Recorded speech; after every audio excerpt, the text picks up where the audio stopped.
The duty to enforce our nation's laws, including our immigration laws. Those laws require us to promptly remove aliens when they are convicted or detained of certain crimes. The vast majority of American people support this common sense requirement.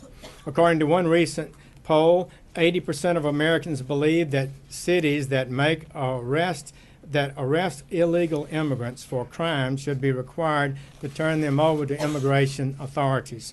Unfortunately, some states and cities have adopted policies designed to frustrate this enforcement of immigration laws. This includes refusing to detain known felons under federal detainer request or otherwise failing to comply with these laws. For example, the Department of Homeland Security recently issued a report showing that in a single week, there were more than 200 instances of jurisdictions refusing to honor ICE detainer requests with respect to individuals charged or convicted of a serious crime. The charges and convictions against these aliens include drug trafficking, hit and run, rape, sex offenses against a child, and even murder. Such policies cannot continue. They make our nation less safe by putting dangerous criminals back on the streets. We all remember the tragic case of Kate Steinle, the 32-year-old woman who was shot and killed 2 years ago in San Francisco as she walked along a pier with her father. The shooter, Francisco Sanchez, was an illegal immigrant who had already been deported 5 times and had 7 felony convictions.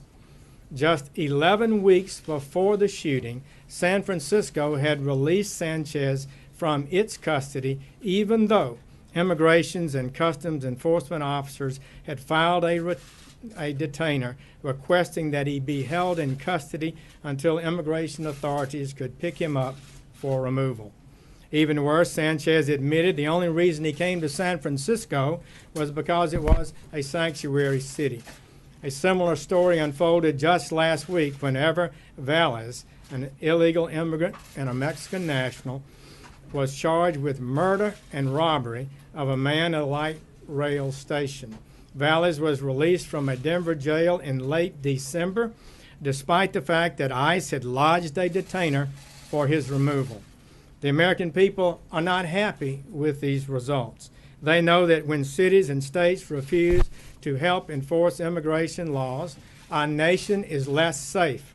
Failure to deport aliens who are convicted of criminal offenses puts whole communities at risk, especially immigrant communities in the very sanctuary jurisdictions that seek to protect the perpetrators. DUIs, assaults, burglaries, drug crimes, gang rapes, crimes against children, and murderers. Countless Americans would be alive today, and countless loved ones would not be grieving today if these policies of sanctuary cities were ended. Not only do these policies endanger lives of every American, just last May, the Department of Justice Inspector General found that these policies also violate federal law. The President has rightly said disregard for law must end.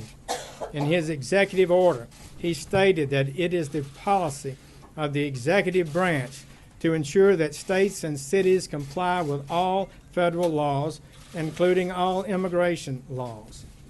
Today, I'm urging states and local jurisdictions to comply with these federal laws, including 8 U.S.C. Section 1373. Moreover, the Department of Justice will require that jurisdictions seeking or applying for Department of Justice grants to certify compliance with 1373 as a condition of receiving those awards. This policy is entirely consistent with the Department of Justice's Office of Justice Programs guidance that was issued just last summer under the previous administration. This guidance requires state and local jurisdictions to comply and certify compliance with Section 1373 in order to be eligible for OJP grants. It also made clear that failure to remedy violations could result in withholding grants, termination of grants, and disbarment or ineligibility for future grants. The Department of Justice will also take all lawful steps to claw back any funds awarded to a jurisdiction that willfully violates 1373. In the current fiscal year, Department of Justice's Office of Justice Programs and Community-Oriented Policing Services anticipates awarding more than $4.1 billion in grants. I strongly urge our nation's states and cities and counties to consider carefully the harm they are doing to their citizens by refusing to enforce our immigration laws and to rethink these policies. Such policies make their cities and states less safe. Public safety as well as national security are at stake and put them at risk of losing federal dollars. The American people want and deserve a lawful system of immigration that keeps us safe and one that serves the national interest.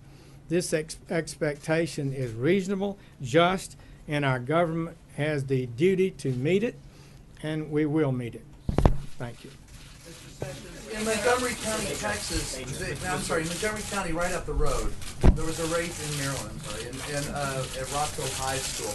Has anyone from the Department of Justice had any conversation with anyone in Montgomery County or Rockville, as they describe themselves as sanctuary county and city, and there's also a boatload of federal government in Montgomery County?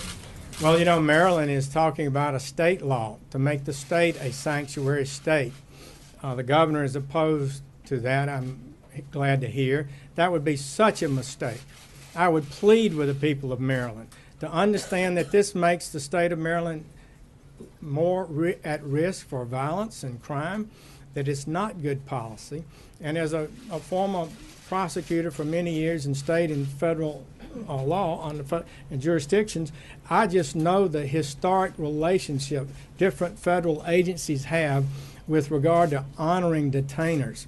It's just a fundamental principle of law enforcement that if you have a person arrested and another jurisdiction has a charge, then they file a detainer, and when you finish with the prisoner, you turn them over to the next jurisdiction for their adjudication.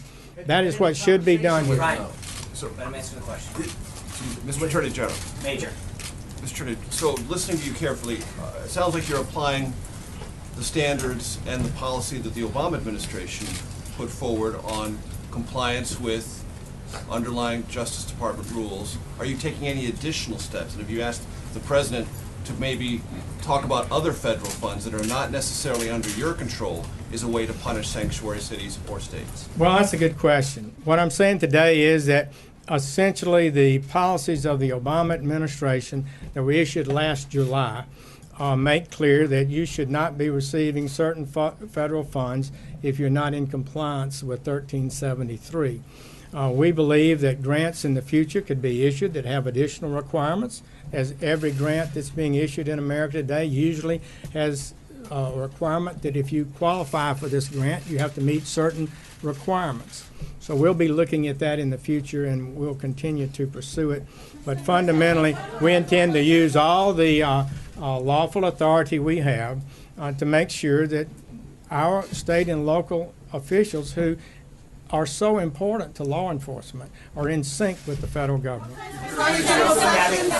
Attorney General, some of those officials of cities, for example, bigger cities, have said despite the lack of federal funding, they will continue to be sanctuary cities, that they don't care that they're losing money, essentially.